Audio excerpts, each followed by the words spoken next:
quand on regarde l'évolution dans le temps, il y a une diminution tendancielle importante, notamment au cours de ces dernières années, de la consommation des jeunes. Si on regarde par rapport aux données antérieures de 2019, on était à 25% de consommateurs quotidiens, donc on a à peu près 10 points de moins, et on était plutôt vers 34% de fumeurs. Et on avait encore un niveau d'initiation encore beaucoup plus important. On regarde aussi l'initiation, pourquoi? Parce que quand vous prenez 3 jeunes, 3 ados, qui vont tester le tabac juste pour voir, parce qu'à l'adolescence, on aime bien tester quand même les choses, hein. Et bien sur ces 3 jeunes qui vont tester juste pour voir, vous en aurez 2 qui deviennent consommateurs réguliers toute une partie de leur vie en tant qu'adultes. Donc ça veut dire qu'on entre très très vite dans l'addiction du tabac, de la nicotine, y compris pour des consommations a priori faibles et irrégulières, ponctuelles. Et ça, le problème, c'est que les jeunes ne s'en rendent absolument pas compte. Et que globalement, les fumeurs se rendent compte essentiellement de leur dépendance quand ils envisagent d'arrêter.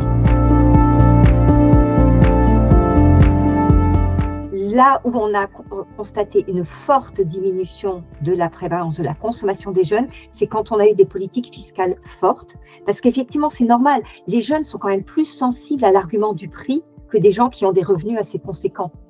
Et c'est bien pour ça d'ailleurs qu'on dit que les politiques de hausse des taxes, ce sont des politiques qui sont progressistes, parce que les personnes qui en bénéficient le plus sont globalement les catégories de population les plus vulnérables, c'est-à-dire les jeunes et les gens qui n'ont pas beaucoup de revenus, hein, et qui sont notamment touchés par le tabagisme. Donc oui, les hausses de taxes ont eu un effet très important. Et aujourd'hui, l'absence de politique de hausse depuis plusieurs années à cause de ce lobby du tabac, des buralistes, etc., conduit en fait à une stagnation, voire une reprise en population adulte. Et on a des grosses craintes pour, du coup, les jeunes aussi.